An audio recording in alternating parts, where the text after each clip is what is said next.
Cover 2 podcast coming at you live on OC Rock Radio from Saddleback College. I'm Nick Nenad. I'm Jared Smith. And Jared, we got a huge show today. We actually promoted it last week as just a March Madness bracket show, but there's too much football news, Jared. There is too many free agents that were signed.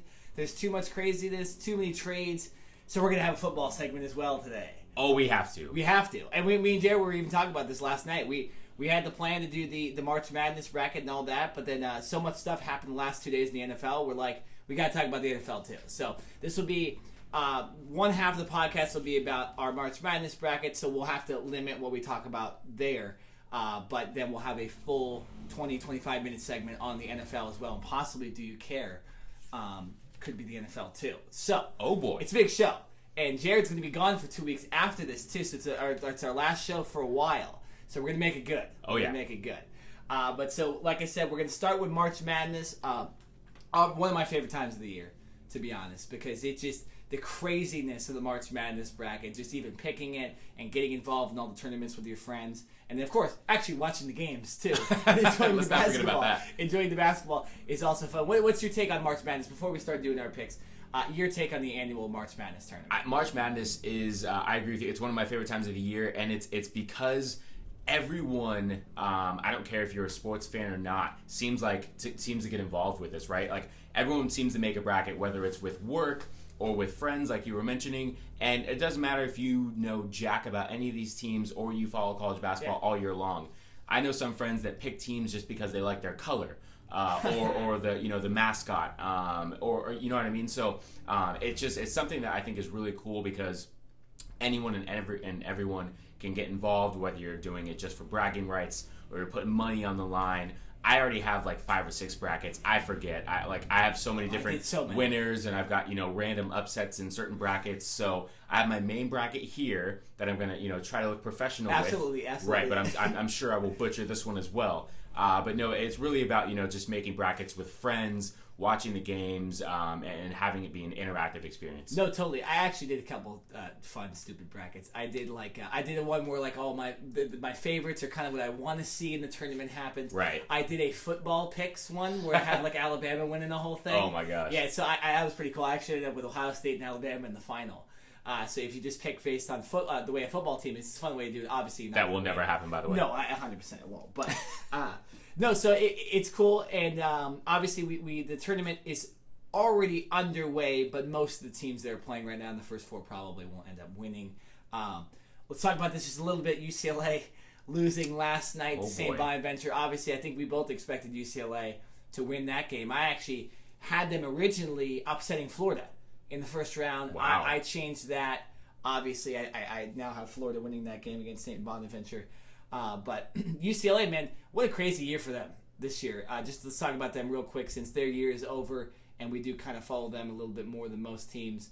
But UCLA, it starts with the whole China shopping scandal. I remember talking about that at length and detail, and it ends with utter disappointment. The start, that is, I think, what killed their team the whole year.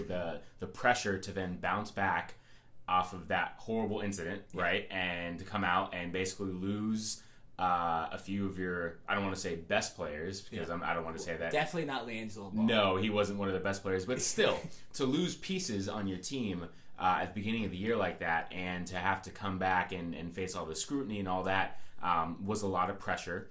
And I personally did not have the highest expectations for UCLA going into the season anyway. Yeah. So I think they were, behind the 8 ball from the start. And, they had ups and downs. They went in and they beat Arizona about a month ago in Arizona, and they looked like a really good team. Yeah. And then they were so inconsistent that I personally, I thought they were going to beat St. Bonaventure, but I had Florida beating them basically in the first round. So I did not have them going far in my bracket at all. But it's crazy how disappointing that year was for them. And I know we want to jump into the bracket, so let's do it right now. So we're going to go over kind of who we think are the upsets, first of all, here in this first round. This first segment of the show is going to be primarily talking about the first 2 rounds, and then we'll jump into the Sweet 16 and all the way to the championship later in the show. But so right now we'll go through the first rounds, and there's so many games to talk about. Jared, We'll look at the South bracket first. Who do you have? Do you have any upsets in the South bracket? The South, I guess you could call it an upset. I have Texas beating Nevada. Okay, I have that too. Yeah, I have that too. A 7-10 matchup. I have Texas being the 10, beating Nevada. Really, I think it's because of their length. I haven't followed Texas as much this year, but the few times that I've seen them, I think I watched them against Oklahoma on ESPN a couple months back, and they surprised me with their length. I don't think they're as quick, but I think defensively they can keep teams under like 60 points, and I think that will allow them the opportunity to stay in games. So, listen, defense, we say this all the time, wins championships, and obviously that's something that you're going to need going into the tournament if you want to go far. So, a consistent defense, to me, beats a consistent offense any day of the week, and that's why I picked them, Texas, to beat Nevada. That is probably in this bracket the only upset you could say that I have. Yeah, I have Texas as well. The main reason, and I'm not going to act like I'm a college basketball aficionado here. I make a lot of my picks based on certain elements. Shaka Smart is the one element I pick in this matchup.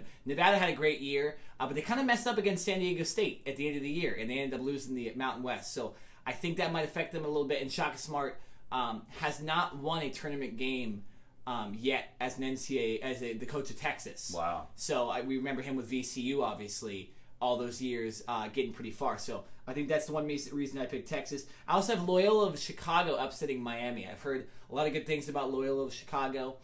They dominated their conference. And a lot of times when a team dominates their conference, in our 11 seed, they end up winning. And that 11 seed 6 matchup along with the 5-12 matchup a lot of times produces an upset, so I have an upset there.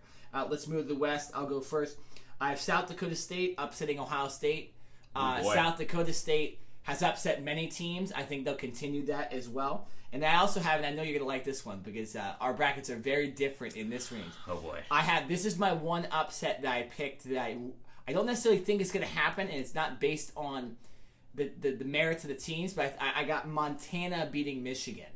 That's a 14 seed beating a 3 seed. And the reason I did that, Michigan, the Big Ten champions. Yeah, the reason I did that though is because I think they got hot at the right time to win the Big Ten tournament, but I think they might be riding on that high a little too much, and it might have them play down to their opponent. Again, not much statistics involved in this prediction, but like I said, it's the one upset I don't necessarily think is going to happen, but I'm just throwing a crazy upset in there just to see if my bracket ends up being good. Jared, that's crazy. As far as the West goes, who are your upsets? My one biggest upset, I have San Diego State beating Houston. Okay, yeah. I've always been a big fan of San Diego State. Obviously, they are a Division I team, but I don't think they always have the toughest schedule or the toughest conference, so they kind of get pushed aside a little bit. And I'm blanking on his name. I'm very sorry, but I know they did have a player that was involved in that whole FBI probe. Who was suspended. He was basically their best player for the whole year. But I don't know. I like San Diego State. They're kind of technically you could say somewhat of a hometown team. They're pretty only an hour away from us too. That's the one team. Right. Yeah. So Houston, I don't know much about at all. And so San Diego State is my big upset in that bracket. I do have Ohio State beating South Dakota. I don't think that's going to happen. I have Florida State beating Missouri. I've always liked Florida State. Florida State, another team just like Texas. They're very, very lengthy and very, very big. They even gave Duke some trouble this year in an ACC matchup earlier on in the year. So I like Florida State beating Missouri, and I have San Diego State beating Houston. Those are my two upsets. Every other top seed I have beating the lower seed in that South. Yeah, no, the West. I'll tell you this. I like Florida State too, and I'll leave it at that, and we'll go to the next round. We'll talk about that a little bit later.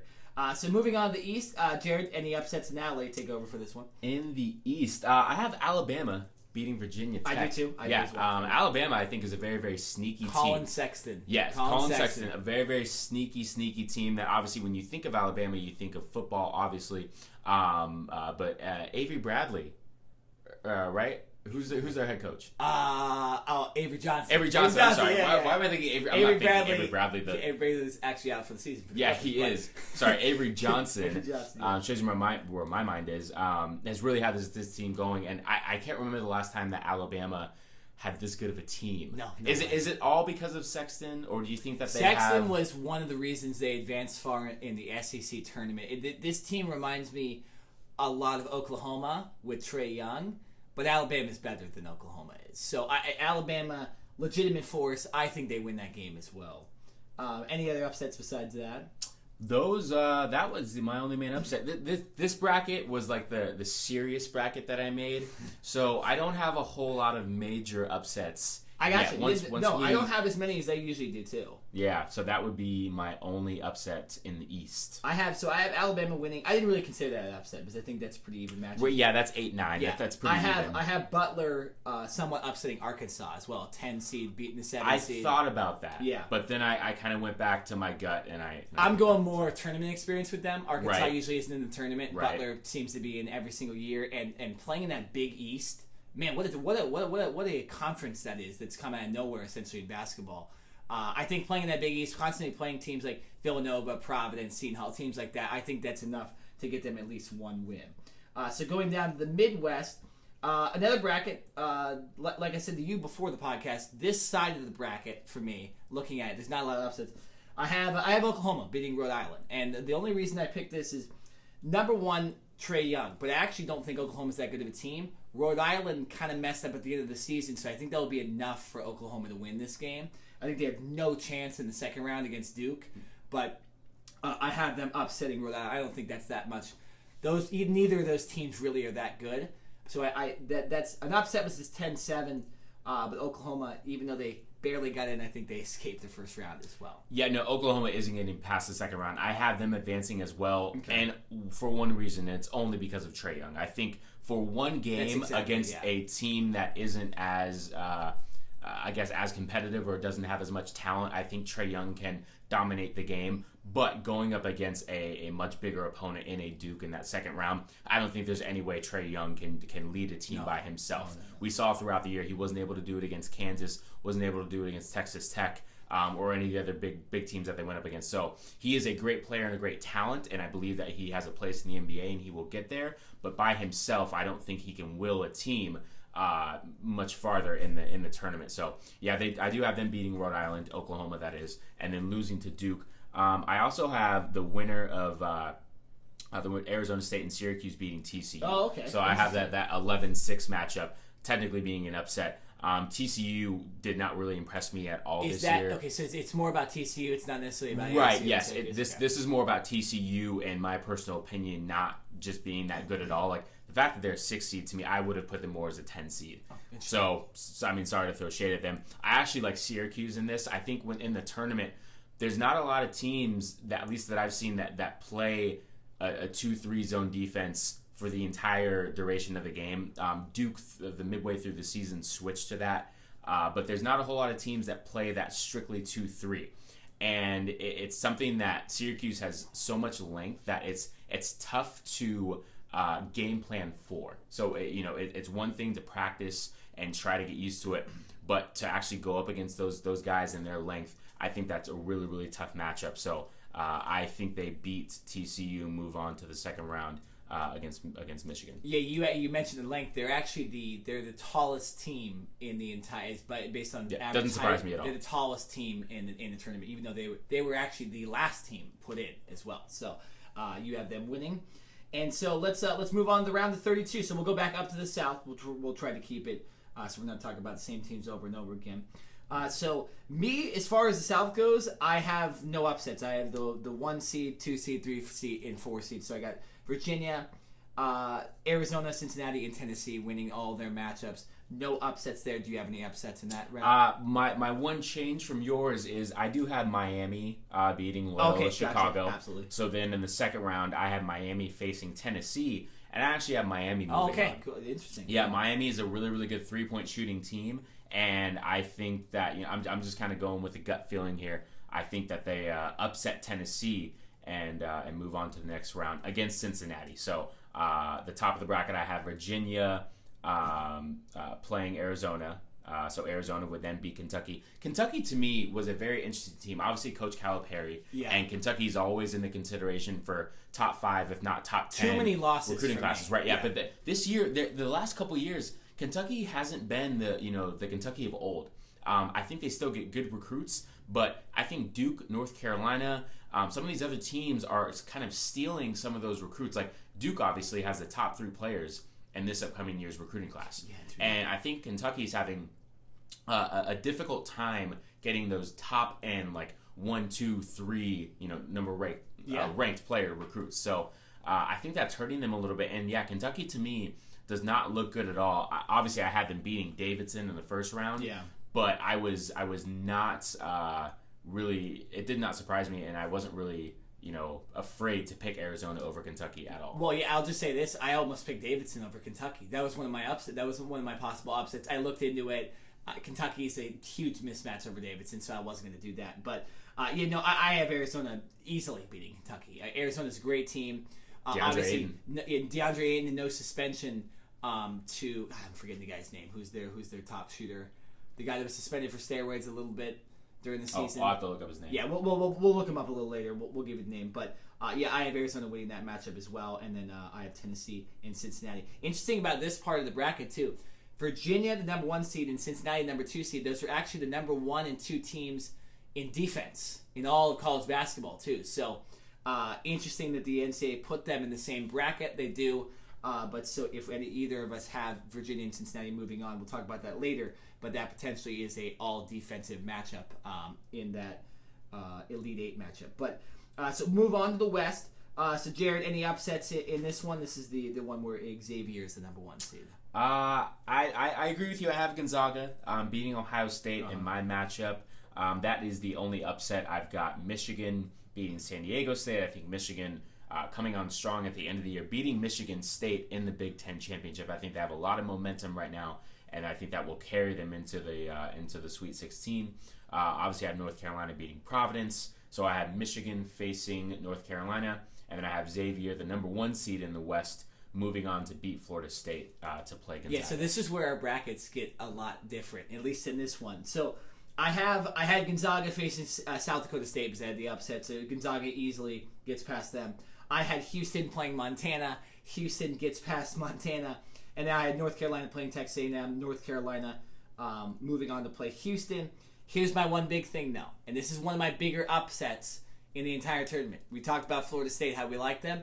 I like them enough to have them upset number 1 Xavier in this round. What? That's probably, besides the Montana-Michigan matchup, I think that's where we have this one upset. I see this more of Xavier looking ahead to a possible rematch with Gonzaga and a possible rematch with North Carolina. I think they get their heads out of the game a little bit. Florida, a great team, upsets them. I see this being a super close game. I don't see this obviously being a blowout or anything. But so I have Florida State advancing to play Gonzaga and then Houston advancing to play North Carolina. So that's probably my biggest upset. I have number 1 seed going out in round 2. So moving on to the East. Like I mentioned, this part of the bracket is a little more easy to follow with the seeds. So I had Villanova playing West Virginia, who I think is a great team. I had Texas Tech. I had Villanova versus Alabama, West Virginia versus Wichita State, Florida versus Texas Tech, and then Butler versus Purdue. A little bit of rivalry right there. I didn't even realize I did that. But so I had Villanova getting past Alabama. I think Colin Sexton's enough to win 1 game, not 2. Right. Same with the Trey. It's similar to Trae Young. And then so I had West Virginia beating Wichita State. I really like West Virginia. Texas Tech beating Florida. Texas Tech, another team I feel like can get far. And then Purdue beating Butler. Purdue, another team I like. I like a lot of these teams in this bracket. These are good. I wish they were in different parts of the bracket because I think they're going to be eliminating each other a little earlier than most teams would expect. But so pretty simple right there for the East. Yeah, my one only change is that I have Arkansas beating Butler. So then I have Arkansas moving, but I do have Purdue beating Arkansas. I think Purdue is a very underrated team that not a lot of people are talking about. But to be a number 2 seed, they're a good team. Very, very, very good team. Everything else is the same for me. I have Villanova beating Alabama, moving on.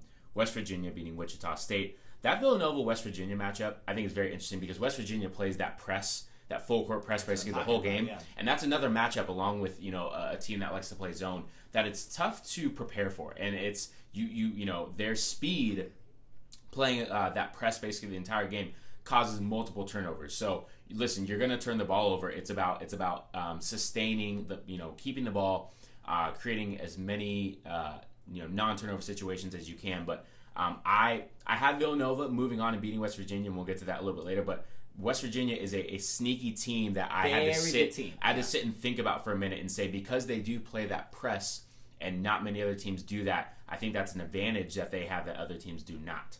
I have Texas Tech beating Florida. I'm very, very big on Texas Tech. Yeah, they played really well at the end of the season against Kansas. Kansas edged them out. I believe it was in overtime. But Texas Tech is a really, really good team, and I have them facing Purdue, but then Purdue beating them. Yeah, so moving on to the Midwest, I think we both agreed almost wholeheartedly on that part of the bracket. That was we pretty much said the same thing. So Midwest, I have Kansas versus Seton Hall, Clemson versus Auburn, TCU versus Michigan State, and Duke versus Oklahoma. Like I mentioned, I expect Duke to beat the hell out of Oklahoma. We already kind of explained that. I like this Clemson team over Auburn. I think Auburn, they're a good team, but I think they're right in the middle of the pack of the SEC, and I think Clemson is a step forward ahead of them. I want to disagree with something you said in the first round. I actually like TCU a lot more than I think you do.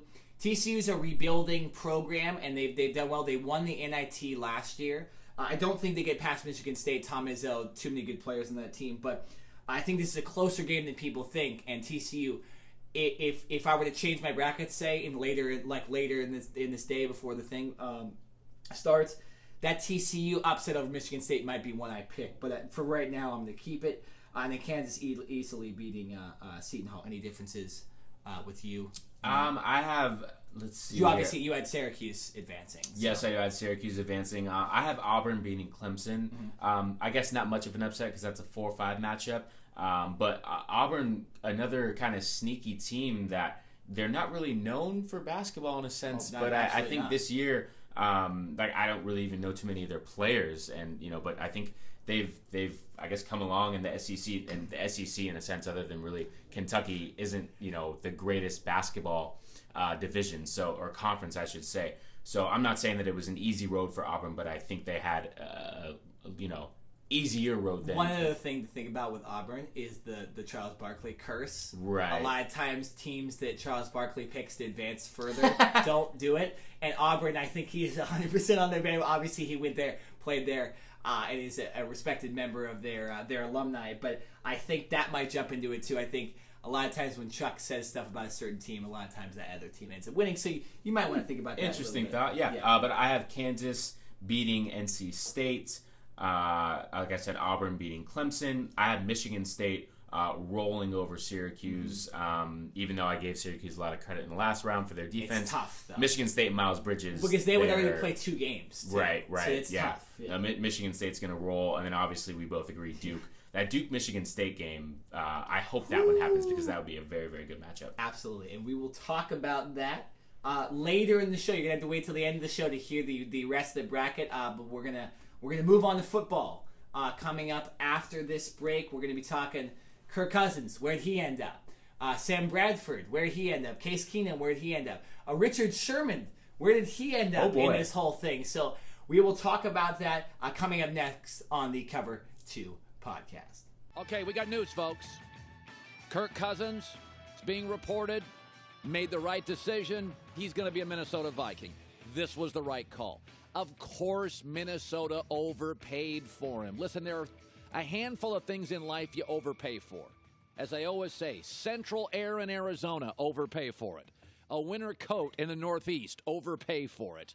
A quarterback in the NFL, you're probably going to have to cut corners elsewhere. Nicole, the Seattle Seahawks have informed Richard Sherman that he is going to be released later today. And so when the NFL transactions are turned into the league office at 4 o'clock Eastern, Richard Sherman's name is expected to be on there as a basically release here. He will be a free agent this weekend. Crazy busy day for the Browns, who pulled off a trio of trades, one of which involved this guy. Cleveland getting their quarterback, trading for Tyrod Taylor from the Bills. And they also got him someone to throw to, Jarvis Landry, on his way from Miami to Cleveland. And they didn't even have to give up a first or a second to get him.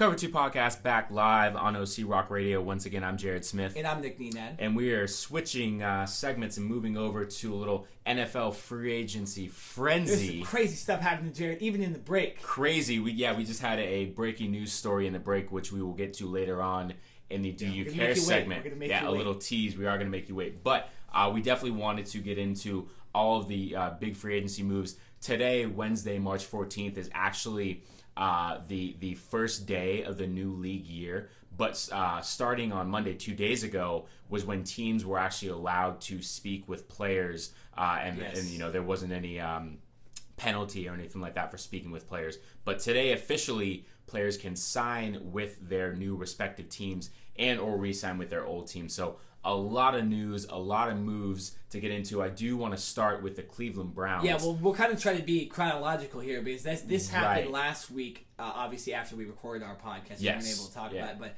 yeah, multiple trades from the Browns. They get Jarvis Landry. They get Tyrod Taylor. They move. Who else did they get? I'm forgetting. They moved DeShone Kizer. DeShone Kizer, yeah. They traded, and they pick up Demarius Randall from the Packers. Yep. So that was a switch right there. They trade Danny Shelton to the Patriots. Their former first-round pick, nose tackle, who now in defensive coordinator Greg Williams' scheme, they play a 4-3, and Danny Shelton is more of a 3-4 nose tackle. Absolutely. So he will fit a lot better in with the Patriots scheme than he will with the Browns. But the Browns, I mean, literally they went from the team that doesn't make any trades and they only pick up guys in free agency to having a record for the most trades in one day. Ever. 1 hour. In 1 hour, yeah. I remember every single time I checked my phone, I'd walk away from my phone for 30 minutes. Hey, Browns get another player. Browns releasing this guy. It was crazy. Yeah. And they kind of are developing a little bit of an offense now. You have receivers in Jarvis Landry and Josh Gordon. You have now a better quarterback than they've had, for 15 years maybe? Which is crazy to say, but it's the best quarterback they've had in Tyrod Taylor.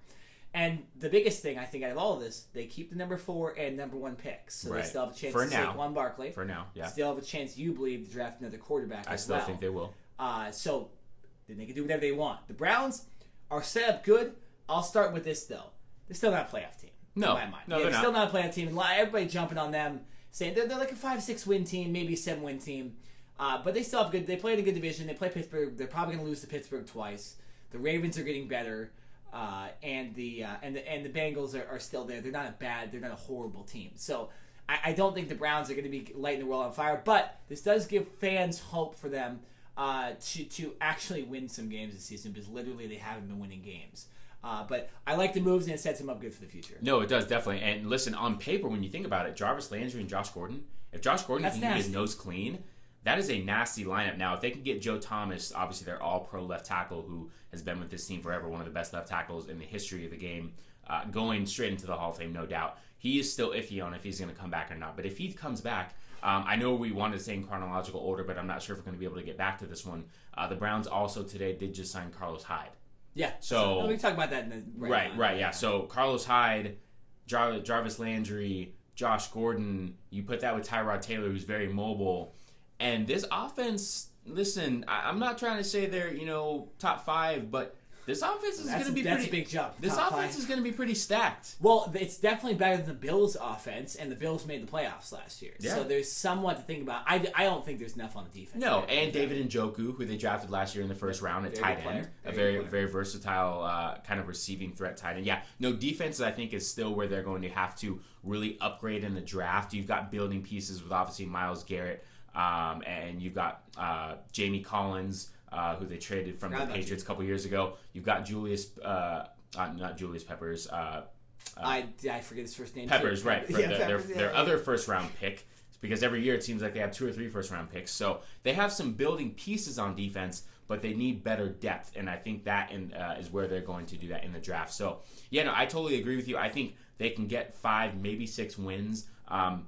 You're still in the division with Pittsburgh and with Baltimore. The Bengals, I don't really think they're going to be a good team at all. So 5 to 6 wins, I think that's very realistic. But from where they've been the last couple of years, that is a huge jump for this team. Yeah, no, absolutely. And it's good for their fans. It would be fun to see a team like the Browns actually win some games next year and be competitive because they haven't been competitive at all. the last couple of years. So good for the Browns making moves. It seems like this front office they finally have now might be the one that works out the most for them. So let's move on. We'll try to stay in chronological order. Seahawks releasing Richard Sherman, which came as a surprise to me because obviously the guy, I get that he was injured, but the guy's been, one of the faces of your team lately, and he leaves and he signs with the San Francisco 49ers. An interesting move, so he stays in the NFC West. Didn't meet with any other teams other than the 49ers. And obviously with him playing at Stanford and living in California during his life, the 49ers are kind of somewhat of a hometown team for him, so it makes sense. But Jared, I'll let you get your thoughts since I might be a little biased on this one. What's your thoughts on Richard Sherman? Yeah, no, you know what? There was obviously a lot of rumors that the whole Legion of Boom, and when I say that, if you don't know, I mean the entire Seattle Seahawks secondary was going to get blown up, basically. Earl Thomas, there's been a lot of rumors that he may or may not go. He was on the trade block for a moment, and now the Seahawks are saying that he's not. But who knows? Maybe, behind closed doors he still is. Cam Chancellor, there's no guarantee that he's playing this year with that neck injury. No injury, yeah. Pete Carroll already said that it's very, very doubtful that he plays this year. And then, of course, Richard Sherman, the very, very loud and outspoken player, but in my opinion, took over the throne as the best cornerback after Darrelle Revis kind of slid.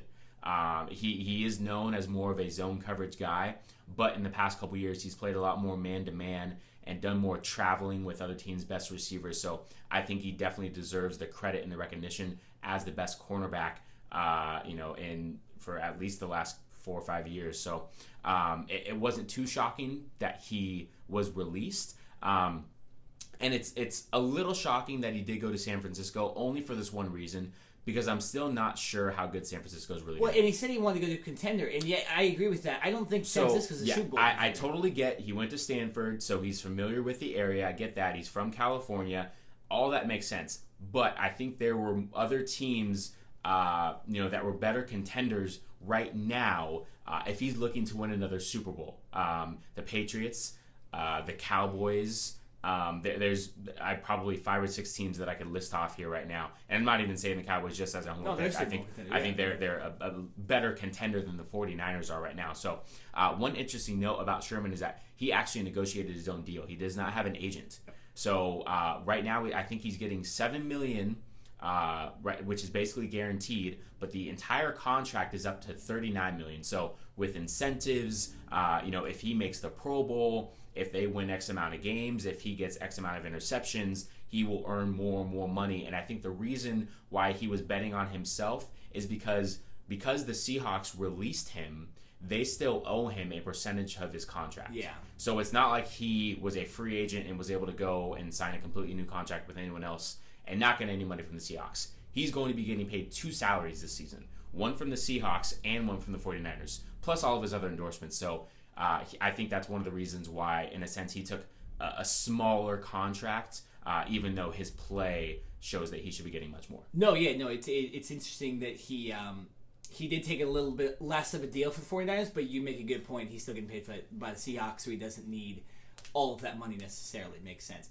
Now let's move on real quick to talk about the Seahawks, because it does seem like they're rebuilding. Oh, big time. Now, and we wouldn't have thought this, let's say, 2 years ago when they were in the playoffs against the Detroit Lions and they were still Super Bowl contenders.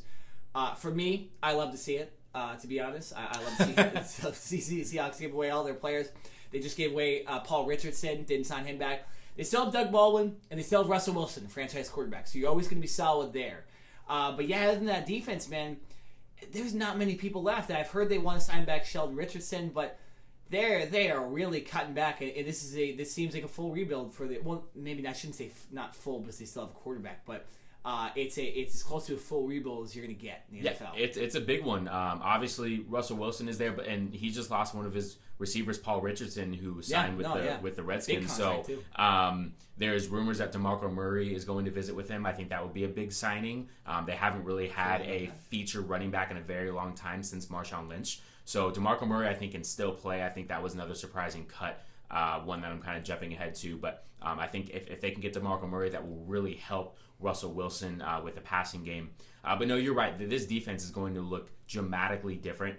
They still have Bobby Wagner. They still got some good pieces, but Michael Bennett, he's gone. Yeah, Michael Bennett's that gone, was too. a big one. He went to the Eagles. So big names from the Seahawks defense leaving, and in a sense they're rebuilding. But hey, listen, this is what Pete Carroll does, and he trusts the process, and he trusts his young guys to come in and play. So we will see. I don't expect the Seahawks to be as competitive as they have been in the past. No, I think Russell Wilson can lead them potentially to a wild card spot, but I think is going to be very, very difficult because of the conference that they're in, or the division. No, yeah, and the division is getting better. At least the 49ers and the Rams and the Cardinals are trying to add pieces, stuff like that. But yeah, you even look at last year. I think when they end up 9-7, but they blow a game against the Cardinals late in the season, and that was not a good Cardinals team playing them. I'll be honest. And so you could kind of see the writing on the wall. Once the defense and the Legion of Boom started getting injured, you could tell the defense really... It was almost like, and a lot of people talk about this, that players, they were all feeding off each other. And then maybe by themselves, they're not as good as we actually think they are. And that's what a lot of people have been saying about Sherman. I don't think that. I think he's still a great corner. But it'll be interesting to see in San Francisco if he's the same dominant player without those two safeties helping and another good corner. Seahawks also released Jeremy Lane, too. Right. So it'll be interesting to see everything that happens with Seahawks players leaving and the Seahawks themselves. But, big news obviously coming out of Seattle. So let's move on. We'll jump to the quarterbacks now. We've waited long enough to talk about them. We obviously have Kirk Cousins to the Minnesota Vikings. We guessed that one. We got it right. Case Keenum to the Denver Broncos. That was the one that actually was the opening salvo for pretty much all of this free agency. Started the whole domino craziness. And then Sam Bradford to the Cardinals. Wow. And we will get into that. Yeah. I see his face. He's wearing his Cardinals sweatshirt do we want to get into that right now? We'll start with that. Hey, it's up to you, my man. This is your team. Okay, we'll start with it right now. I'll tell you this, man. I was in class when this happened, and I got out of class, and I see Cardinals, or excuse me, Sam Bradford intends to sign with the Arizona Cardinals. So I immediately called my cousins. I called my Cardinals friends, and we were immediately disappointed initially at the announcement, because I had thought about the fact that, and this is super insider stuff, but I had thought about the fact, why not take a flyer on a guy like Bridgewater rather than sign an injury-prone guy like Sam Bradford to be your guy? And I obviously understand you want a starting quarterback, which is what Sam Bradford is when he's healthy. But I don't necessarily get why they gave him $20 million. That seems like a ridiculous amount to give him. And a certain player was released now, so that makes a little more sense. But we'll talk about that later. But yeah, Sam Bradford, it's disappointing for Cardinal fans. You go on Reddit, you go on Twitter. Most Cardinal fans are disappointed by this move. I haven't really seen one positive comment about it. And now the Cardinals possibly are trying to sign Mike Glennon as a backup and another guy. And I think I think the reason with that is, or at least the reasoning with that is, Sam Bradford's so injury prone. You want an actual guy at quarterback, because I think the Cardinals, and as a fan too, are sick of having these quarterbacks get hurt and having to play guys like Drew Stanton and guys like Blaine Gabbert or Ryan Lindley in a playoff game. It's tiresome for Cardinals fans. So I think they're like, let's stack up the deck. I still do think they'll draft a guy, but initially disappointed with Sam Bradford signing. Yeah, I guess not super surprised. I think it was more about the money. That is you true. want to give him like $12 million, maybe $14 million a year, but $20 million? That's basically saying you're our starter. So even if they do bring in Mike Glennon, even if they do draft a quarterback in the first round, Sam Bradford, you're not putting a $20 million guy on the bench unless he gets injured or unless he throws 5 interceptions in a game. So from that standpoint, I was very surprised. I do think I probably would have taken a flyer on Teddy Bridgewater, but the thing is, listen, Teddy Bridgewater is injury prone as well. Yeah. Having that horrific knee injury that he is very, very lucky to even be playing football right now. So, but I think because of the player's age and honestly just overall play, I would have taken a flyer on Teddy Bridgewater over Sam Bradford. Obviously, the Cardinals thought otherwise. That, to me, was probably the most surprising quarterback signing so far. Out of, like you said, we both thought that Kirk Cousins was going to Minnesota. Case Keenum was somewhat surprising.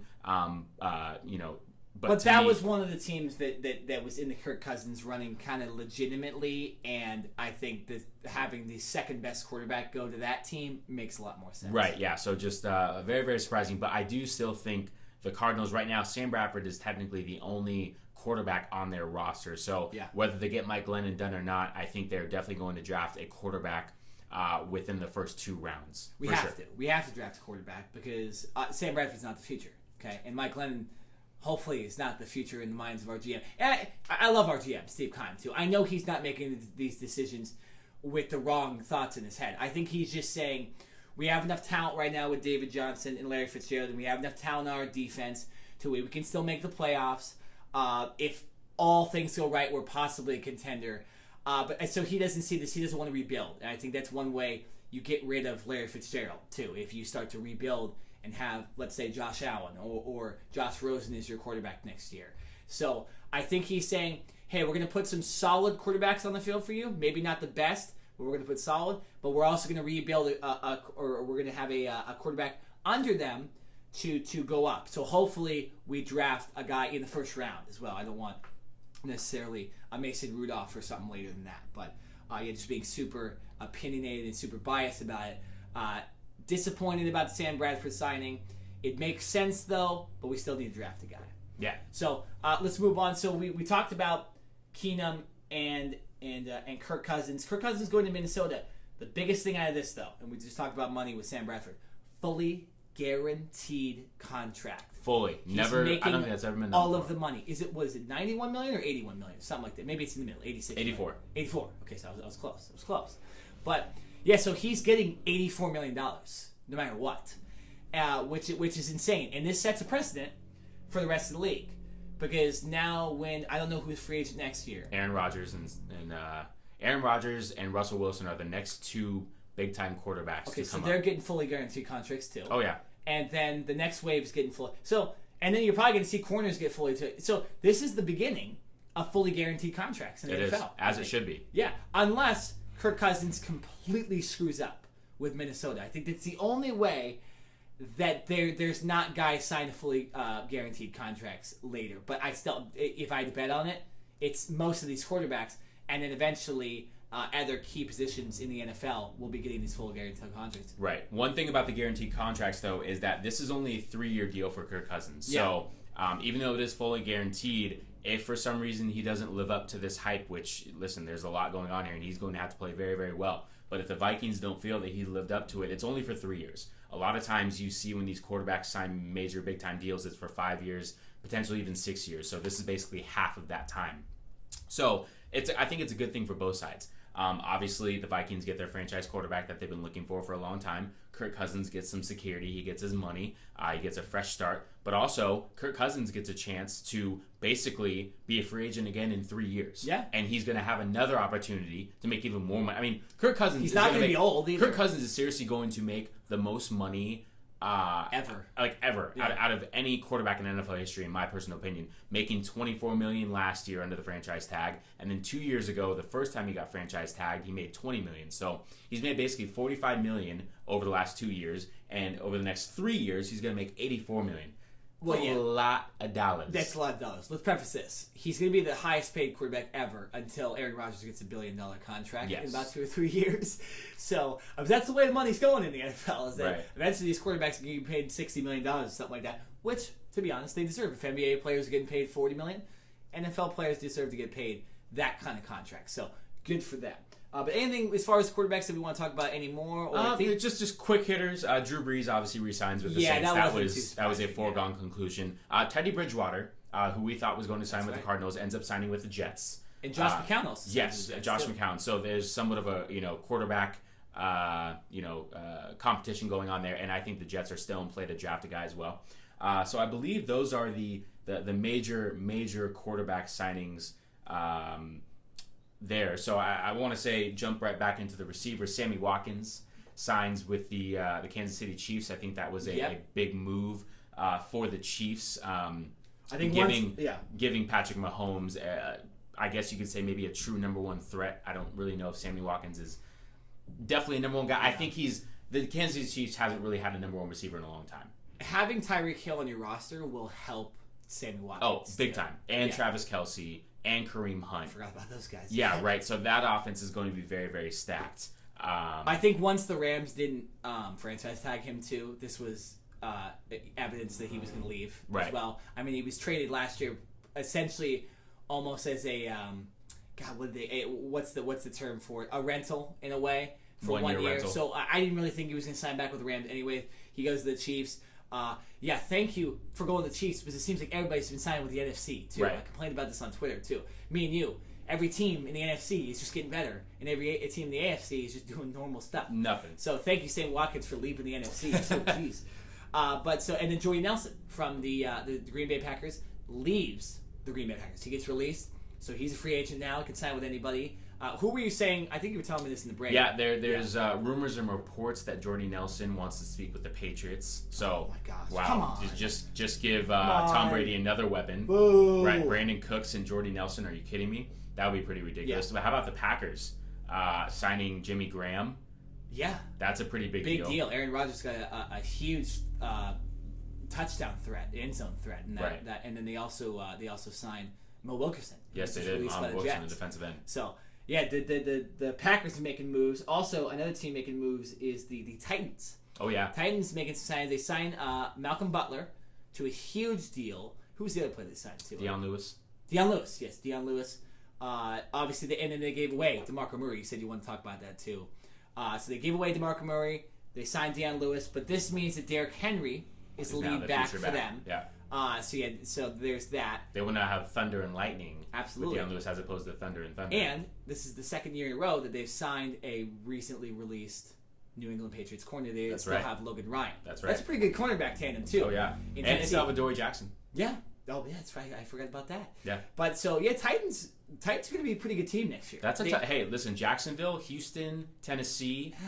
That's not obviously Who the would've Colts. thought? Who knows with Andrew Luck? But that's the that's Colts, a yeah. that's a pretty good division in the AFC South. One thing I did want to quickly mention: Allen Robinson, the former wide receiver for Jacksonville, yes. signs with the Bears. To me, that was very, very interesting, and I think Allen Robinson is a very, very good receiver.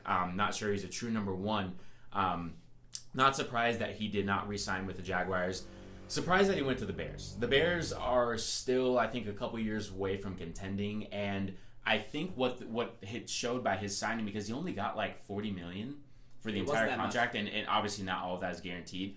I think that showed that other teams around the league weren't confident in his abilities and or the fact that he could come back from his ACL. Yeah. Because he only played in one game last year, and then he got injured and was out for the rest of the year. So the fact that I think he could have gotten a lot more money. So I don't know if it was teams were scared by his knee or if maybe teams just don't think that highly of him. But I thought that was very interesting that he goes to the Bears on like a 3 or 4 year deal for only $40 million. Yeah, well, he's going to rack up receptions because they have no receivers over there either. Right. So they I think that might be another reason he goes, well, I don't know who to sign with, but let me go sign with a team I know is going to throw me the ball. Right? True. So, and then with Mitch Trubisky, you can have a little bit of a tandem right there. In another move that kind of coincides with this, Marquise Lee gets an extension With the from the Jaguars. Yes, So they're yes. kind of leaning on him to be one of their guys, at least. So, yeah, interesting stuff. We ran out of time as far as this segment, but we're going to jump right back into the NFL on the other side of this break, and we're going to be doing a little Do You Care NFL edition. Oh, boy. Yeah, last Do You Care for about a couple weeks. You're speaking my language. It's going to be all NFL, and we still have some bombshell stuff to talk about that we didn't talk about because we wanted enough time to do it, and then we wanted to save some stuff. So we'll be right back on the Cover 2 podcast with a little Do You Care? Let me just mention something else that came across my desk just now. Go ahead. The Arizona Cardinals have informed Tyrann Mathieu, their versatile defensive back, that they are releasing him. Oh, He just sent a message to me letting me know about it. Yeah, so that is officially over. The high-priced defensive back just got a huge extension for the Cardinals a couple of years ago. They tried to redo his deal, was not to be. Keep an eye on the New York Giants now. They have James Betcher, his former defensive coordinator, trying to instill his scheme there, and obviously there is a lot to like. Last night, the LA Rams continue their busy offseason. Our very own James Palmer, Ian Rappaport reporting that the Rams and the Denver Broncos agreed to a trade sending 5-time Pro Bowl cornerback Aqib Talib to Los Angeles to join Marcus Peters. Wow. Meanwhile, in Tampa Bay, Mike Evans getting paid big time, okay? This man gets 5 years, $82.5 million on an extension that includes $55 million guaranteed. He's one of 3 receivers ever with 1,000 yards in each of his first 4 seasons, joining A.J. Green and Randy Moss. We are back here on the Cover 2 podcast, and Jared, it's that time of the show. Oh, yeah. It's that time of the show. And it's a different time of the show than we normally do. It's time for Do You Care? NFL edition. NFL edition. Yeah, sorry, I stole your thunder there. I had to. It's fine. Jared's excited. We're just going to keep on going with the NFL roll we were just on. We just talked about 23 minutes of NFL stuff. And we're going to keep going because we want to. And we just want to keep going. Because it's our show. Oh, yeah, it's our show. Exactly. We make the rules. But so not only do we have a Do You Care NFL edition, we have more questions than usual. And all of them are newsworthy. The NFL really coming with some news this week. So, Jared, you get the first question in this NFL edition. Hit me. Of Do You Care? So, Jared, do you care that Mike Evans signed a new contract? I don't care because I think this is something that, was a foregone conclusion. The Bucs had to do this. Mike Evans is one of the best receivers in the league, one of the tallest receivers, and really most athletic guys. For Jameis Winston, in my opinion, not the most accurate quarterback. And so to be able to just throw it up to a tall receiver like that, especially in the red zone, and let him go up and catch it is a big deal. Mike Evans, I believe, is now one of, if not the highest paid receivers in the league. Well-deserved for him, and definitely a guy that the Bucs cannot let go. Nick, do you care that Ndamukong Suh was released by the Dolphins? No, I don't care. This is another one where I think it was a foregone conclusion in a way that he was going to get released. So it'll be interesting to see who he signs with. I wouldn't mind, as a Cardinals fan, him signing with us. I know he has a bad reputation. But in some ways, the Cardinals kind of need a guy like that, in a way, on their defense. Fits their scheme. Yeah, it fits the scheme. And we haven't had a guy that's kind of rough around the edges in a long time. So as a biased Cardinals fan, I wouldn't mind him signing. But as far as him getting released by the Dolphins, not that big of a deal to me. Jared, sticking with the Dolphins, do you care that Danny Amendola signed with the Miami Dolphins? I do care. I think this is a big signing for the Dolphins. Amendola making the biggest name for himself with the Patriots and being one of the leading receivers for Tom Brady for the past couple of years. Very interesting. I did not know that Amendola was even a free agent or looking to leave the Patriots. You brought up a funny comment on break that Damian Amendola in the Super Bowl, when he saw Tom Brady drop that pass, he was like, I can't do this anymore. It's over. I can't do it. But interesting that he signs with the Dolphins. Obviously, that's an upgrade for the Dolphins' slot receiving position, and they lose Jarvis Landry, so that's another big deal. But the Dolphins right now, who's going to be their starting quarterback? Who's going to be on their team? Yeah, so, is it going to be Jay Cutler, or is he going to retire? Is it going to be Tannehill? Is he going to be able to come back? Are they going to draft a guy? So Danny Amendola goes essentially from the best quarterback in NFL history to literally an unknown right now. So I thought that was interesting, but hey, you know what? Sorry. If it makes sense for him, then sorry, good for him. Oh boy. Little You're gonna need some water. I do. There's so much NFL talk. You can't handle it. We're back, people. Nick, do you care that Aqib Talib was traded to the Rams? Yeah, this happened last Thursday.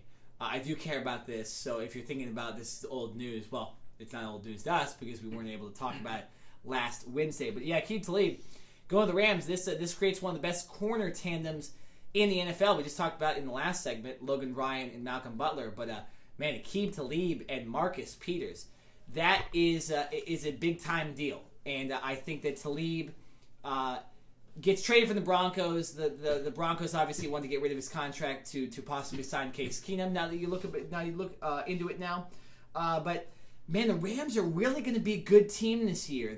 They're doing a little bit of what the Eagles did and what the Cowboys have done in the past and the Patriots have done. Is you have a good year and you get better. And although they've released some guys, and we'll talk about that in a second, the Rams are going to be one of the best teams in the NFL. And as a fan of someone from the NFC West, it's going to suck having to play them twice. But for the city of LA, man, they go from a team that was terrible, one of the worst teams in the NFL 2 years ago, to one of the best teams in the NFL last year, a disappointing playoff exit, but still one of the best teams, to now possibly the best team in the NFC. I know obviously you have the Super Bowl champion Philadelphia Eagles getting better and keeping Carson Wentz, and they still have Nick Foles and all that stuff, but man, the Rams are right up there with them as one of the best teams, not only in the NFL, but in the NFC as well. So, moving on. Jared, do you care that Alec Ogletree was traded from the Rams to the Giants? The only reason I care about this is because he goes to the Cowboys' rival Giants, and the Giants have needed linebacking help for a long time. They've been known to always have a very good defensive line. Their linebackers have always been skeptical and mediocre at best. Alec Ogletree is a very underrated middle linebacker. Not a big guy and not someone that you would expect to be a middle linebacker because he just doesn't have that size. But he's a sideline-to-sideline guy. He can run all over the place, and he can be the leader of your team. So I think that was a big pickup for the Giants, and something that they can now not have to get in the draft. A big player. I'm surprised that the Rams let him go. He did really well with Wade Phillips and with that defense, and I know that the Rams picked up some good corners, but surprising that they did let him go. I think it was a money thing because talent-wise, I still think he has a lot of it's talent. almost like if you're the Rams, you gain Talib, but then you lose Ogletree. So right. The defense kind of stays somewhat the same in a way. Obviously, you have the two corners, different positions, but yeah, I was wondering that too. I was a little surprised. True. Nick, do you care that the Buffalo Bills traded left tackle Corey Glenn to the Bengals and traded up some spots in the draft? Yes, I do care because obviously they get the Bengals get this offensive lineman Corey Glenn. That I don't think is the biggest thing about this trade. The biggest thing is the Bills trade up to the number 12 pick, which means they move ahead of certain teams, one team being the Arizona Cardinals in the draft. The Bills are obviously looking for a quarterback. They just traded Tyrod Taylor like we talked about in the last segment.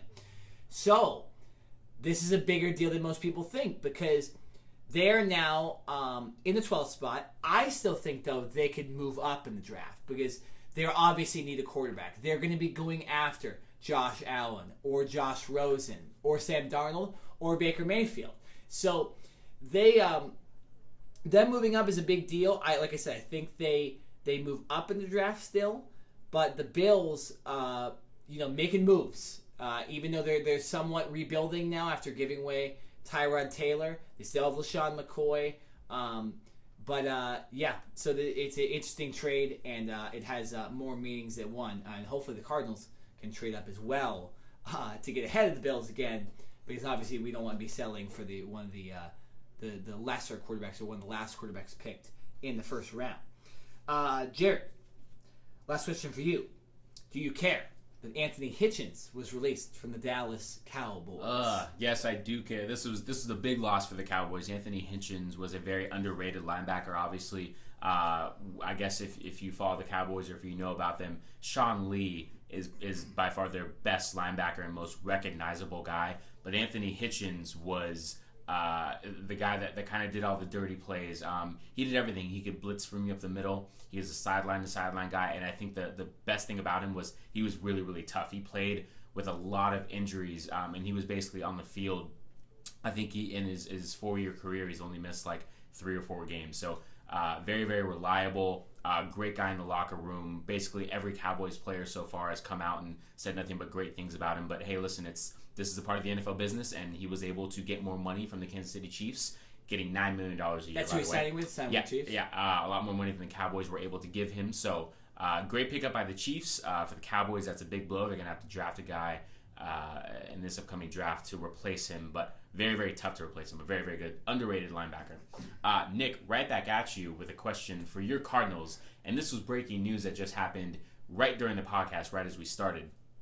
Do you care that Tyrann Mathieu, the Honey Badger, was just released? The Honey Badger. It was a good and interesting run. Let's say that. I have not been so high on the Honey Badger in the last year. He came back from injury, obviously his second ACL tear as an NFL player. Obviously the last ACL tear too was right in the middle of the Cardinals Super Bowl or their run to the Super Bowl. They ended up not getting, but Tyrann, he never really came back, at least in my opinion, to that full Honey Badger mode. Being a big Cardinals fan and watching games and being able to rewind games, not watching with other people, there was something up with Tyrann Mathieu last year where he wasn't hitting as much. He wasn't following through on hits. He was kind of avoiding contact at all possible realms. And a lot of other people didn't notice this. You go on the Cardinals Reddit or something like that, certain people notice, but it really isn't noticed by the rest of the NFL. And I remember I was watching some of the coverage yesterday on the NFL Network, and they talked about how they didn't expect Honey Badger to be released, which is kind of funny now that he does. But the lady that was talking about it said Badger still fits in Steve Wilkes' system because it's a physical system, and Tyrann Mathieu is a physical player. Well, I disagreed with that. I don't think he was as physical last year. I think it might have had to do with his injury and maybe just coming back and trying not to risk injury, which is not the way to play, but that was the way he was playing. He gets released. His contract also $14 million cap hit, so a huge cap hit for the Cardinals, and they already have Budda Baker at safety, who's a very similar player than Tyrann Mathieu. But yeah, so he gets released. I kind of saw this coming about a month ago, so I'm not too surprised. I am a little bit surprised because I read something yesterday, I actually retweeted on Twitter about that they were restructuring his deal, and funny enough, Tyrann Mathieu and Sam Bradford have the same exact agent, so a little bit, I'm not going to say colluding, but maybe he's like, I think Sam Bradford probably has a better role here. We'll make more money. Tyrann can make more money somewhere else. Should be interesting to see where he goes. But yeah, not super surprised. And I think we have enough on defense to where losing Tyrann Mathieu and gaining the money from his contract is a little better of a deal. But good luck to him. Obviously, Tyrann Mathieu is a great player for the Cardinals and was a good guy in the community, too. That a lot of people don't say that. But yeah, so Tyrann Mathieu leaving the Cardinals. Obviously, a big deal. I do care about that. Oh boy, lots of NFL news. Yeah, crazy. And actually, before the segment ends, I want to mention something because I didn't mention this. Two more things about the Rams. One, that Tremaine Johnson, obviously not going to be on the team anymore with them trading up for trading for Akeem Lee. He signs with the Jets.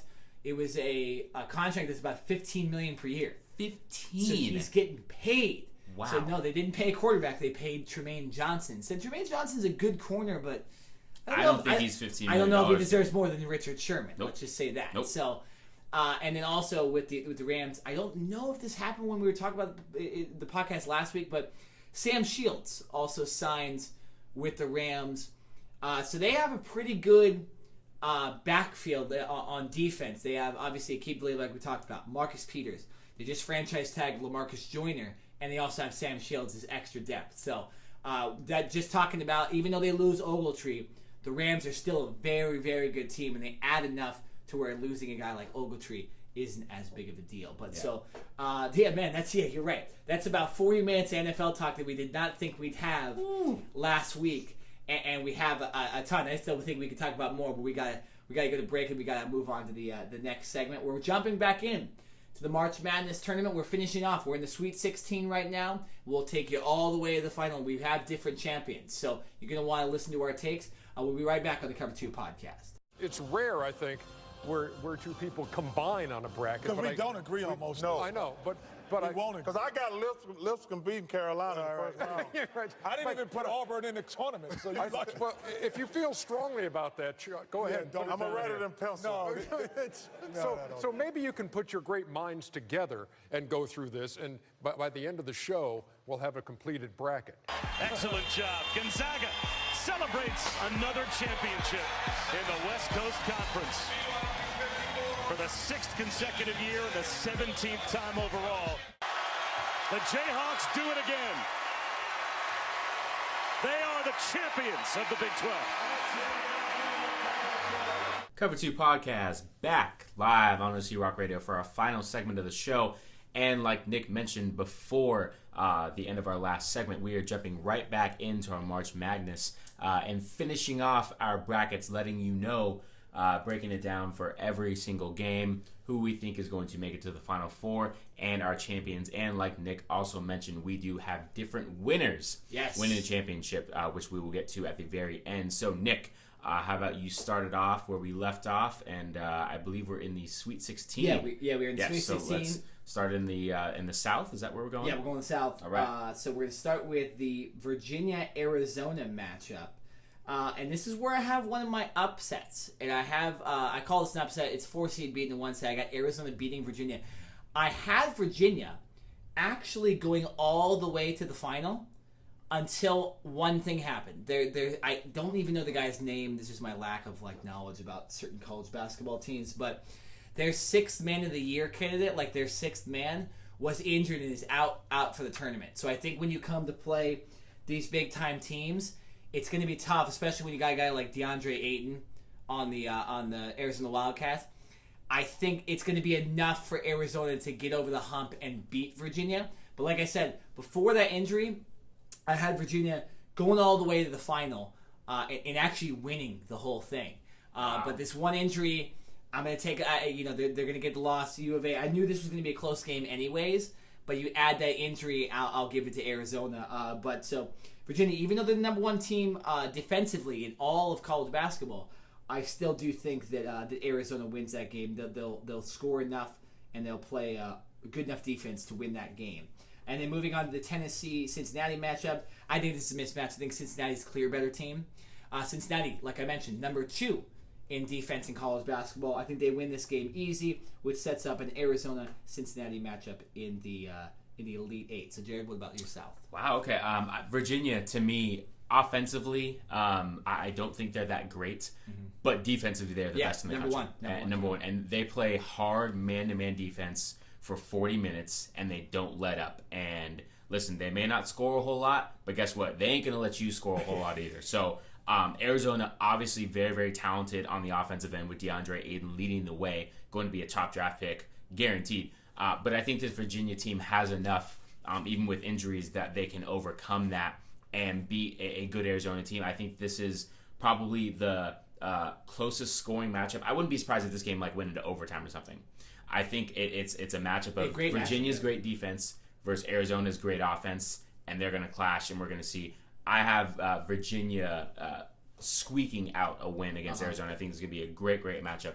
I have Virginia moving on to the Elite 8, and they will be facing Cincinnati, who I have Cincinnati beating Miami.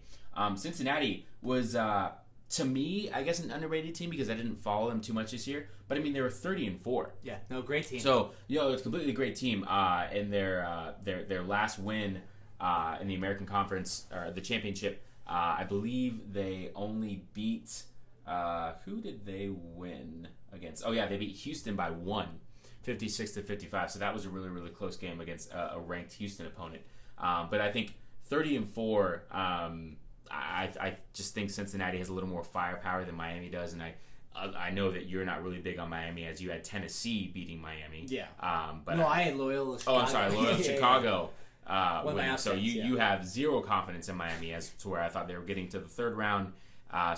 Going into the Elite Eight, I have Virginia against Cincinnati, a number 1 versus number 2. Yeah, that's and number 1 versus number 2 in defense too, as well.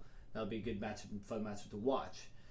So moving down the West, Jared, why don't you take away the West? You give your take first. I do. So in the West, in the Sweet 16 to start off, I have Xavier against Gonzaga. I think this is where Gonzaga's run ends. Xavier Xavier gets revenge then. They do get revenge. Yes, they do. And the number 1 seed. Xavier, another team I think that doesn't, even though they are a number 1 seed, I would say doesn't necessarily get nationally recognized like they should. They score 84 points a game. That's a lot. I think the average is more in the high 60s, maybe low 70s. So they can definitely score, and I think that's going to be something that hurts Gonzaga in the end. So I've got Xavier moving on to the Elite 8. And in the bottom half, I have Michigan going up against North Carolina. This was one of the tougher matchups for me because North Carolina, how they finished the end of the year, beating they beat Duke in the conference championship, and they actually beat them. Oh no, I'm sorry. They split with Duke during the regular season, beat them in the conference tournament. And listen, they're just one of those teams that has a lot of seniors and a lot of upperclassmen. Yeah. They don't have a whole lot of young guys, so even though they may not be super ultra talented, they've got guys with veteran experience, and I think that is a big thing in this tournament that you don't necessarily see a whole lot. I mean, when you talk about Arizona, DeAndre Ayton, freshman. When you talk about Duke with Miles, not Miles. Marvin Bagley. Marvin Bagley. I'm sorry. Oh, sorry, Grayson Allen. Yes, but Grayson Allen's a senior. Marvin Bagley the third, another freshman. This tournament turns out to be, a lot of freshman guys, but really with North Carolina, one of the few teams that has a lot of seniors on there. In the end, I'm actually picking Michigan. I think Michigan has a hot streak, beating Michigan State, like I mentioned earlier, in the Big Ten Conference Championship. I think Michigan squeaks out a victory, and they will face Xavier in the Elite Eight. So moving on to the East, we have Villanova. I have Villanova and West Virginia. I believe you do too, as well. Yes. And Texas Tech, Purdue, which I believe you do too, as well. So we both have the same thing. I have Villanova barely getting past West Virginia. We both talked about how much we like West Virginia. I think Villanova's, let's say, veteran prowess and coaching will get them past West Virginia. So that they'll win that game. And I think Purdue, like we mentioned, underrated, good team. They beat a good Texas Tech team. This is one of the better matchups in the Sweet 16. This is a very underrated matchup, as both these teams don't tend to get far in these tournaments, especially Texas Tech. But so I think Purdue wins that game and faces Villanova in the Elite Eight from the East. I have Villanova as well, moving on. Pretty much the same thing as you, facing Purdue as well. I wanted to, in the bottom half, I wanted to pick Texas Tech over Purdue because I think they're a very, very strong team, offensively and defensively. I think they're very balanced. But Purdue, one of the other few teams that starts four seniors and a sophomore point guard who's really, really good. So another team that is somewhat underrated to me. Carson Edwards, their best player, leads them with 18.5 points. And the fact that, once again, they have that veteran leadership with four seniors starting, I think that's a big advantage for them. So I think they edge out Texas Tech, move on to the Elite Eight against the number one ranked Virginia, and once again, I have that 1-2 matchup going on. Yeah, and then so moving down to the Midwest, this was a pretty easy one to pick for me, these two games. Kansas, just a clear better team than Clemson. They get a good draw there, so they win that game. And then Duke beating Michigan State. I think Duke's a better team than Michigan State. They're obviously seeded higher than them. I just think with this whole year for Michigan State and the way it went down, with obviously you had the sexual harassment and rape allegations against Larry Nassar, who was associated somewhat with Michigan State. I think that's kind of weighed on this team a little bit, and I think that's one of the reasons they'll end up dropping in the Sweet 16. If that stuff wouldn't happen, I would think a lot higher of Michigan State. I also think they'd be a higher seed. I just think when you have a matchup of similar teams, I think Duke gets it because they have guys like Marvin Bagley III and a senior in Grayson Allen. And I just think they're the more clean team this entire year with less distractions. So I think they win that game and move on to a big Kansas-Duke matchup to end that Midwest portion of the tournament. So let's jump back. We're in the Elite Eight now, Jared. We're in the Elite Eight. So my Elite Eight is different than yours as far as the South matchups. So the South final, I have Arizona versus Cincinnati. I had Arizona barely getting past Virginia based on a technicality. Sixth man not there for Virginia. So I have Cincinnati winning this game against Arizona. Cincinnati, I like them. Any team with a lot of good defense, you're gonna get my pick. So I think they beat Arizona. I think their defense will be enough to come up with a game plan to stop DeAndre Ayton and deal with the rest of the players on Arizona. But I think Cincinnati advances to the Final Four. Wow. I would have never, ever said that and or guessed that. I have a little bit of a different matchup. I have Virginia facing Cincinnati. And once again, I'm leaning on Virginia's defense. Yep. I'm going to stick with them for a really long time. Even though Cincinnati is a very good offensive team, like I mentioned earlier, I think Virginia's defense is too much, and I think they're going to be able to kind of corral that offense and move on. This team, even though Virginia was finished the season ranked number 1 in the country, at the beginning of the year, I think they were barely ranked. No, yeah, they weren't. They weren't even I think they were like an 8 seed or something. Yeah, right. It's and with Virginia, like, I'm not trying to throw any shade or anything at them, but they don't really have any like name, stars. The only guy I could think of lately was Malcolm Brogdon. Yeah, that was the only guy, and I think that was 1 or 2 years ago. So. Right. Yeah. They have a bunch of in a sense, no-name guys that get it done on the defensive side of the ball and score just enough offensively. So it's really a team effort with this team. It's not like, oh, hey, we have a Marvin Bagley or we have another star, Miles Bridges or something like that, who we can just throw the ball to and expect to score points. This team does it on the defensive end, and offensively, collectively, they score basically enough points just to win. So in a close one, I have Virginia beating Cincinnati to move on to the Final Four in the South. Okay, in the West, what's your take on the West? In the West, to me, I guess you can say something of an upset. I have the 3 seed Michigan beating Xavier, moving on. Oh. I'm riding on that Michigan bandwagon for now. So you got both Cincinnati teams also getting eliminated in the Elite Eight. Yes, so I do. That matchup doesn't happen. You actually have both getting eliminated. Right, I do. I have Michigan moving on to end up facing Virginia. Like I said, Michigan, I think they're just riding high right now. At the beginning of the year, I don't think they were highly ranked either. And then as the year went on, they got better and better, got into the top 10, and then ended up beating Michigan State. And so I think they're just on pure momentum. I definitely don't think they're the most talented team, but pure momentum in the way they're playing right now, they're going to ride that for a while. So in the Final Four in the South and West, I've got Virginia coming out of the South playing against Michigan from the West. And I have Cincinnati and this team, Gonzaga, who's going to, I believe, get revenge on North Carolina after last year's national championship defeat. So Gonzaga, they would have, if I had Xavier advancing to the Sweet 16, I would have had them beating Xavier, and I have them beating North Carolina, 2 teams that they had interesting matchups with last year. But especially this one, Gonzaga gets the advantage. I think these teams are very similar. Obviously, you have Gonzaga's had a tendency of playing veteran players in a way. Always, they tend to not have freshmen dominate their teams. In North Carolina, like you mentioned, with guys like Joel Berry, you have a lot of veteran prowess there. So very similar team. And I think just them losing last year will be enough for them to get past North Carolina and get into a Final Four matchup with a defensive Cincinnati team. So very different Final Four matchups, at least on that side of the bracket. So moving on to the East, I have Villanova versus Purdue. And like I mentioned, Villanova, I think, will have enough to get past West Virginia, but not enough to get past Purdue. So I have Purdue advancing to the Final Four. I think that matchup with West Virginia will take enough out of Villanova to where they won't have enough to beat Purdue. And I think Purdue, that matchup against Texas Tech, although is a good one, is, I think, an easier one than West Virginia versus Villanova. So I got Purdue, a hot team right now, advancing to the Final Four, and then moving down to the. Actually, well, sorry, I'll let you do your take. Sorry, jump into conclusions. Yeah, a little bit jumping there.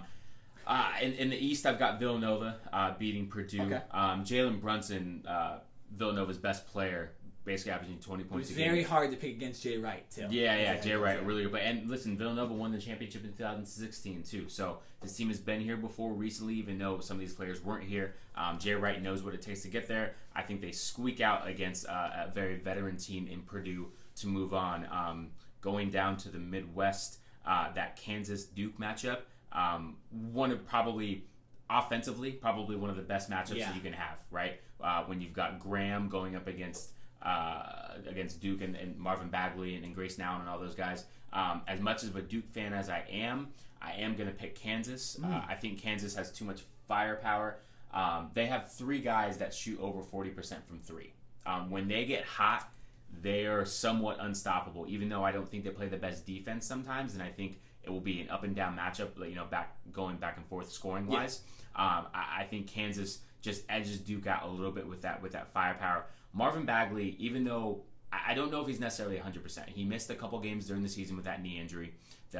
Coach K held him out for a couple weeks, and I think he's going to be close to 100%. But I don't know, especially with the way that these tournament games go. You're playing on a Thursday, then right back at it on Saturday, or Friday, and right back at it on Sunday, and then you have a couple of days off, obviously, and before you get back to that next weekend. But I'm not sure how well his knee will be able to hold up completely, and I think by the time you get to the Sweet 16 and Elite 8, I think that could potentially hurt Duke a little bit. So for that reason, I'm going to pick Kansas to move on to the Final Four. Yeah, so I had the same matchup, Kansas versus Duke. Excuse me.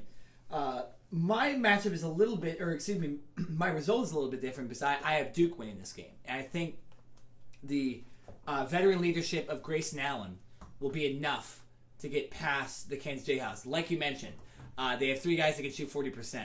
That's a big deal. That's a huge upside for Kansas. I just think Duke has a little bit more. I think they have a little more talent. Mike Krzyzewski seems to find a way to get into these bigger games more than I'm forgetting the coach for Kansas now. What's his name? Bill Self. Bill Self. Yeah, I knew it ended with an S. But he tends to win these bigger games more than Bill Self does. Bill Self, I think, runs on always winning the Big 12 tournament, and then he doesn't have a lot of success when he gets to the main parts of the March Madness bracket. But so I think Duke has enough to win. This is a close game. This is a hard one to pick. This is one of those where if I go back tonight and look over my bracket one more time, this might be a matchup I switch around. This is possibly, I can see Kansas making the final. I can see Duke making in the Final Four.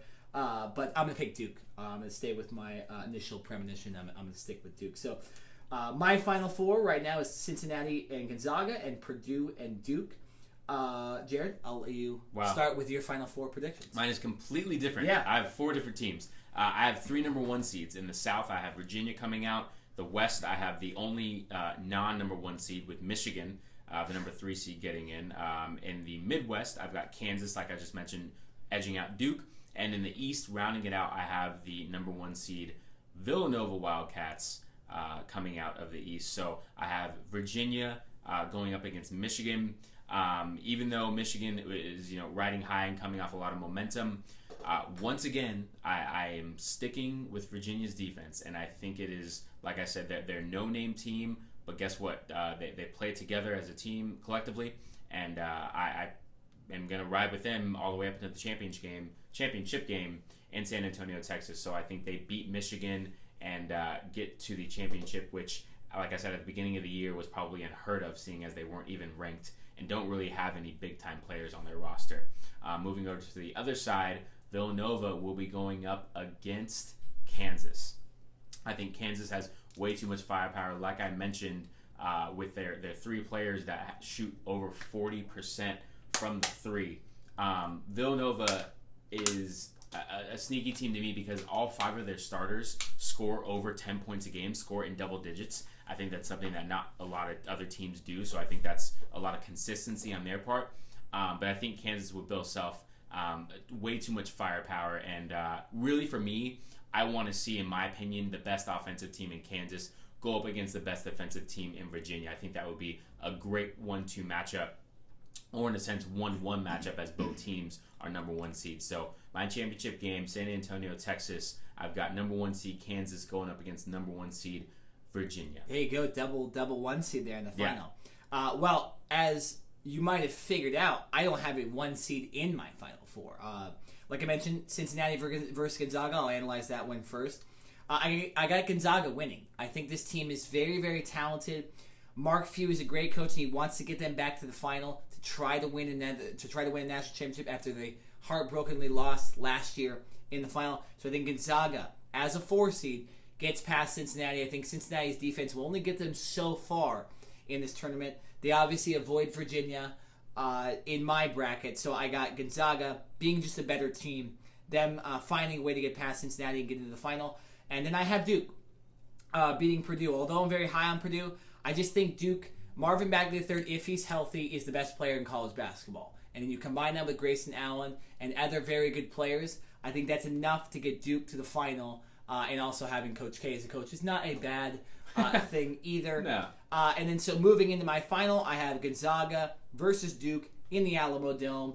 And I'm going to go with the number 4 seed, Gonzaga. Wow. What is it? Are they the Bulldogs? Gonzaga Bulldogs? I will have to look that up. Wow, I'm just still shocked that you even said Gonzaga. Yeah, Gonzaga is going to be my champion. I think they get revenge on everybody. They win the national championship after losing last year. Mark Few finally gets that national championship, and Gonzaga really jumps into the upper echelon of teams for the first time ever. So yeah, he's Gonzaga Bulldogs. I was right. So so I got Gonzaga beating Duke. I think I talked about Marvin Bagley being the best player in the world and Grayson Allen, but I don't think they have enough to beat a team that's more rounded out like Gonzaga. They're kind of a 1 or 2 or even 3 trick pony, Duke is. So I don't think they have enough to win a national championship. They have enough to get there.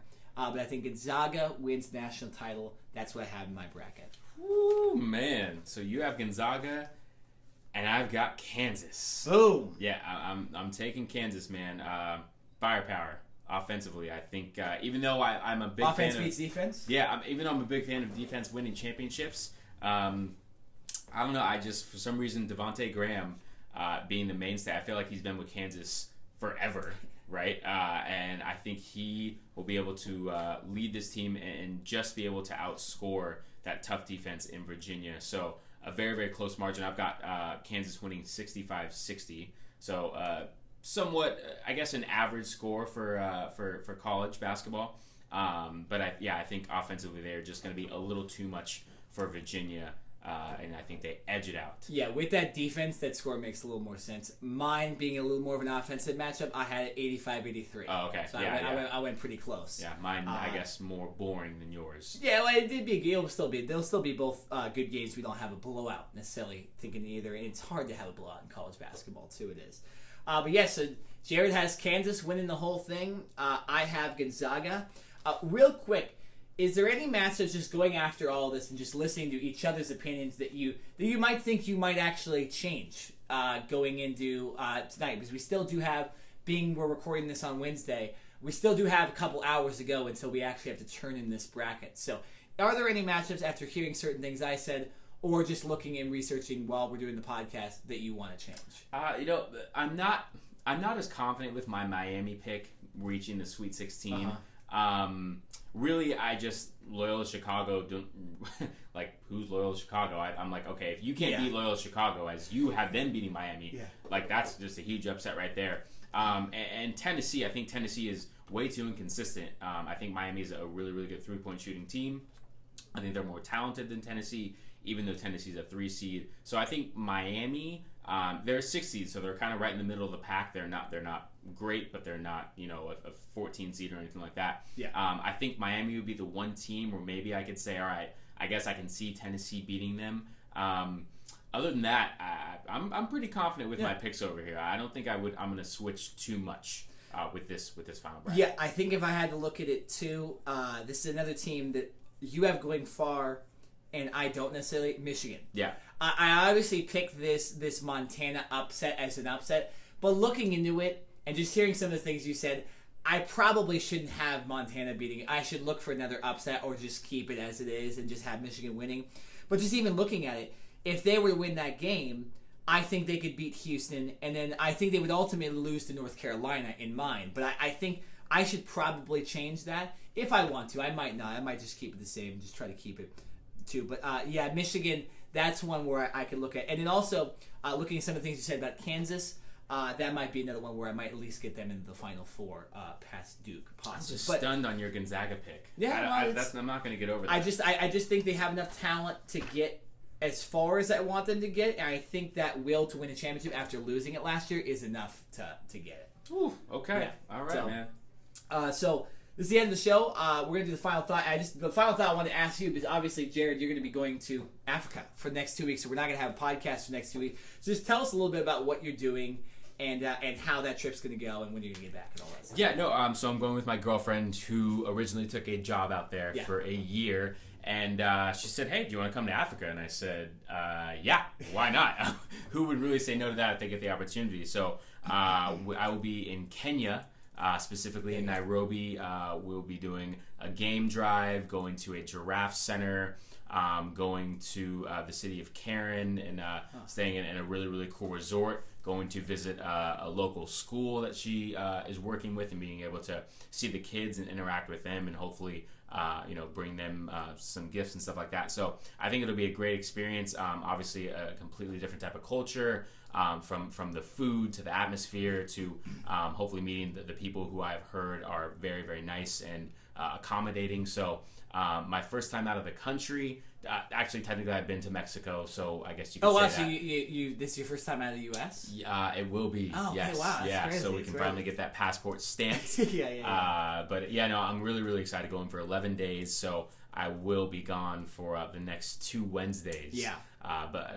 So very, very excited. But I will have plenty of pictures and videos and lots of talk when we come back. I might have to spend a couple minutes on updating everyone how the experience was and everything like that when I get back. Absolutely, and as you can hear the music right there, this is the official end of the podcast right here. Jared, good luck in Africa. Hope to stay safe and have fun over there. Like you mentioned, we won't have podcasts for the next 2 weeks, so coming back, probably, are we thinking, is it April when we'd probably be doing the next podcast? It will be April. Yeah, because we're going to miss, basically, we're going to miss the majority of the tournament. But the good thing is when we come back, we will have a lot to talk about. Yeah, but the MLB season will be starting. Basketball and hockey will be kind of coming to an end their seasons, and then, of course, the March Madness tournament will be full show. Yeah, coming back. So just like this show, a lot to talk about in that one, too. But for Nick Dean, I'm Jared Smith. And this has been the Cover 2 Podcast.